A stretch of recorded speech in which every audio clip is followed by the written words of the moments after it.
All right, आज city के talent बाज में मेरे साथ हैं beauty queen and content creator Priyanshi Agarwal. Swag से वेलकम है आपका रेडियो सिटी पर। Thank you Ishaan, thank you so much for welcoming me. सबसे पहले तो मैं ये कहना चाहूंगा कि ये जो ताज है, क्राउन है, आप पर बहुत ज्यादा जच रहा है। ये नेशनल लेवल पर अभी विनर है ब्यूटी पेजेंट की, तो कैसा अनुभव आप कर रही हैं ये बताइए। अब ताज सिटी से हैं तो ताज तो घर पे लाना ही था। अरे वाह। And the experience and the feeling, the things I am feeling right now is beyond my imagination. Because बोलते हैं ना, जब सपना पूरा होता है तो उस सपना पूरा होने की खुशी ही कुछ और होती है। तो ये वही एक सपना है जो मेरा पूरा हुआ है। और मेरा एक सपना था, सिर्फ ना मेरा सपना ये नहीं था कि मैं इस क्राउन को जीतूं और घर ले आऊं। मेरा हमेशा से सपना था कि मैं अपनी कंट्री को कहीं जाके रिप्रेजेंट करूं। अभी नेक्स्ट ईयर मुझे ये चांस मिला, इस क्राउन के थ्रू मिलेगा कि मैं अपनी कंट्री को रिप्रेजेंट कर पाऊं international level. Okay, national level के बाद अब इंटरनेशनल लेवल पर आप पहुंचने वाले हो, तो ऐसे में फ्रेंड्स एंड फैमिली का क्या रिएक्शन है? पहले क्या बोलते थे और अब क्या बोल रहे हैं? पहले तो जब हम ना एक मिडिल क्लास फैमिली से आते हैं तो लोगों को लगता है ये सपने तो कभी पूरे नहीं हो सकते, राइट? बट मुझे लगता है कि कोई भी सपना अगर आप उसके लिए हार्ड वर्क करते हो ना, वो पूरा हो सकता है। तो now they are started believing in कि अच्छा, if you are going to work for something so आपको वो मिलेगा। तो now they are happy, they are very supportive and they are very proud. चलो, ये अच्छी बात है। साथ ही साथ मैं जानना चाहूंगा कि जब आप इस ब्यूटी पेजेंट में थे, वहां पर टॉप 3 में और भी आपके कॉम्पिटिटर होंगे, तो उस टाइम पर क्या क्वेश्चन जजेस ने आपसे पूछा कि आप ही विनर चुने गए? एक ऐसा क्वेश्चन जिससे मैंने बहुत कुछ सीखा है अपनी लाइफ में। तो वो क्वेश्चन था कि what is your biggest regret and what you have learn from it. Okay, then what was your answer? मैं एक ऐसे इंसान हूँ जिसको झूठ बोलना बिल्कुल पसंद नहीं है।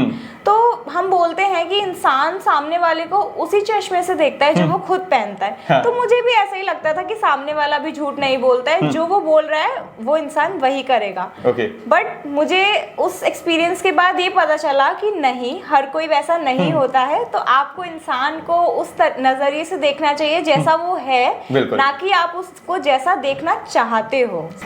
सो प्रियांशी, जजेस ने तो आपको कई सारे टास्क दिए होंगे। एक छोटा सा टास्क मैं भी आपको दे रहा हूं। ये टंग ट्विस्टर है और बहुत ही सिंपल सा है।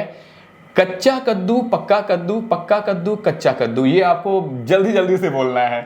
कच्चा कद्दू, पक्का कद्दू, पक्का कद्दू, कच्चा कद्दू, कच्चा कद्दू, पक्का कद्दू, पक्का कद्दू, कच्चा कद्दू, कच्चा कद्दू, पक्का कद्दू, पक्का कद्दू, कच्चा कद्दू, पक्का कद्दू, कच्चा कद्दू, कच्चा कद्दू। बहुत अच्छा बोला। वैसे आप कद्दू बना लेते हो? नहीं, खा लेती हूँ। डिशेस में आपको क्या क्या बड़ा अच्छा बनाना आता है? बनाने की बात करें तो I am not very good at cooking because I don't enjoy it. मुझे लगता है जिस चीज को आप अच्छे से एंजॉय नहीं करते ना, उसमें आप अपना 100% नहीं दे सकते। बट अगर आप घर के खाने की बात करें तो घर के खाने में तो सब कुछ ही बहुत अच्छा होता है। क्या बात है। वैसे बनाने से मुझे याद आया कि आप कंटेंट क्रिएटर भी हो, तो किस तरह का कंटेंट आप बनाते हो? जैसे कि अभी आपने बोला कि I am a beauty queen, right? तो ब्यूटी क्वीन के जब फील्ड में मुझे इंटरेस्ट आया ना, तो उसके साथ साथ मेरा इंटरेस्ट फैशन की साइड भी बहुत बड़ा। तो तभी मुझे लगा कि मुझे फैशन के बारे में इतना इंटरेस्ट है जानने में, तो मुझे भी इसके रिलेटेड कुछ वीडियोस या कुछ शूट करना चाहिए। और मेरी ऑडियंस ने मुझे बहुत प्यार दिया जब मैंने वीडियोस बनाना स्टार्ट किया। अच्छा। और मैंने अपना ग्रोथ भी देखा कि एक रूम से निकल के आउटडोर लोकेशन पे मैं फैशन वीडियोस बनाने लगी। तो मेरा जो कंटेंट होता है वो बेसिकली फैशन की तरफ होता है। ओके, तो फैशन से एक सवाल मुझे याद आ रहा है कि आपके अकॉर्डिंग बेस्ट फैशन क्या है, बेस्ट आउटफिट क्या है? बेस्ट आउटफिट जैसा तो कुछ नहीं होता है। It is always depend upon the person, उसको क्या पहनना है। बट मेरे लिए best fashion is to wear everything with the confidence and with that big smile on your face. But one thing I would like to suggest कि हमें अपने जो कपड़े होते हैं, जो भी फैशन होता है, वो हमें अपने एनवायरनमेंट के अकॉर्डिंग रखना चाहिए। वेल, आप ब्यूटी क्वीन ऑलरेडी हैं और कंटेंट क्रिएटर भी हैं। अब फ्यूचर प्लान्स क्या क्या हैं आपके? तो अगर मैं अपने फ्यूचर प्लान्स की बात करूँ तो एक प्रोजेक्ट है that is very close to my heart. And ये प्रोजेक्ट का आइडिया तब शुरू हुआ क्योंकि जब मैंने अपनी जर्नी स्टार्ट की थी, मुझे ट्रेनिंग लेने के लिए बाहर जाना पड़ा, पुणे। तो मैं चाहती हूँ कि जो मेरे सिटी की गर्ल्स हैं वो इतना दूर ना जाएं, उन्हें इतना स्ट्रगल ना करना पड़े। तो I want to train those girls in pageantry, in modelling field. So I want to start something of my own in my own city and I am planning to do the workshop first, then I'll be starting something with the course and everything in my own city. Okay, बहुत अच्छी सोच है आपकी और ये initiative मैं तो चाहूंगा कि आप जल्द से जल्द लो ताकि सारी गर्ल्स की हेल्प हो सके, स्पेशली आगरा और आगरा के आसपास की जितनी भी गर्ल्स हैं उनकी। वैसे फ्यूचर वाली बात से मुझे याद आया कि जब भी आप शादी पार्टीज में जाते होंगे, रिलेटिव मिलते होंगे, तो एक कॉमन क्वेश्चन होता है कि बेटा शादी कब कर रहे हो, तो उस टाइम पर आपका क्या जवाब होता है? वैसे तो आई बिलीव कि जिस चीज का जब भी टाइम होगा वो हो जाएगा, तो भगवान के भरोसे छोड़ देते हैं। नहीं, फिर भी जो बेचारे लड़के मेहनत कर रहे हैं, जिनकी आप क्रश हैं, उनकी थोड़ी बहुत हेल्प कर दीजिए। किस तरह की आपकी डिमांड है, कैसा बंदा आपको चाहिए? So basically, I do believe in equality in terms of like the household work and everything. So if somebody will fit in that criteria, then certainly that person will be my. लड़के बोल रहे हैं कि बर्तन तो मैं मांज लूंगा, कोई दिक्कत नहीं है, झाड़ू भी लगा दूंगा, बस आप एक बार हाँ तो बोल दो, हम हर तरह से तैयार हैं। That's great.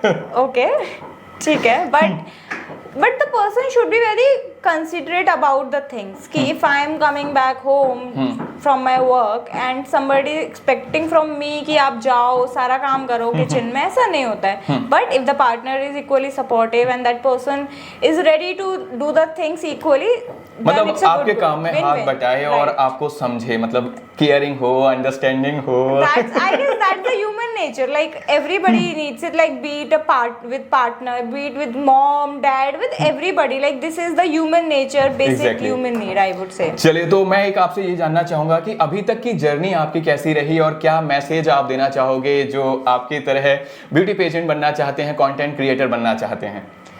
So basically journey बहुत टफ थी, बट हमेशा से मैंने सुना है कि अगर भगवान ने आपके दिमाग में या दिल में कोई सपना दिया है तो आपको एक पावर भी दी है कि आप उसको पूरा कर सको। तो हमेशा अपने सपने की तरफ कदम बढ़ाओ, हार्ड वर्क करो और कभी भी गिव अप मत करो बस इसीलिए कि लोग क्या कहेंगे, क्योंकि लोगों का तो काम है कहना। जो ये जर्नी थी वो पूरी एक रोलर कोस्टर राइड की तरह थी, बट आई एम ग्लैड कि वो राइड बहुत मेमोरेबल, बहुत सारे एक्सपीरियंसेस मिले and we are here today, we are sitting here today. Congratulations इसके लिए। तो और आज रेडियो सिटी पर सिटी के टैलेंट बाज बन के कैसा लगा आपको? ब्यूटी क्वीन तो ऑलरेडी आप बन चुकी हैं। So thank you so much Ishan for having me here for this interview. So I'm feeling so grateful sitting here and मेरा एक मोटिव रहता है हमेशा कि जो यंग गर्ल्स होती हैं, जो मुझे सुने, जो ये इंटरव्यू देखे, तो उनको थोड़ी इंस्पिरेशन मिले कि अपने सपनों से बढ़कर अगर वो गिव अप करना चाहती हैं अपने सपनों पे बिकॉज ऑफ छोटे छोटे इश्यूज जो भी आसपास होते हैं, तो उन्हें नहीं करना चाहिए। तो ये मेरे लिए एक बहुत अच्छा प्लेटफॉर्म था जहाँ पे मैं एक मैसेज दे पाई यंग गर्ल्स को, तो जिससे कि वो अपनी लाइफ में आगे बढ़े विद दैट ड्रीम कि यस हमें वो करना है। So all credit goes to you. वैसे गर्ल्स तो मैंने सुना है काफी सिंसियर होती हैं, बट जो यंग बॉयज, हैंडसम बॉयज देख रहे हैं उनको भी कुछ कह दीजिए। It's for everyone. Beauty pageant में मैंने बोला कि गर्ल्स बॉयज के लिए भी होता है, बट बेसिकली मेरा मेन जो मैसेज है वो ये है कि always work hard for your dreams and go for it always. Okay, thank you so much. बहुत अच्छा लगा प्रियांशी आपसे मिलकर बात करके। एक बार बोल दो, रग रग में दौड़े सिटी, रग रग में दौड़े सिटी।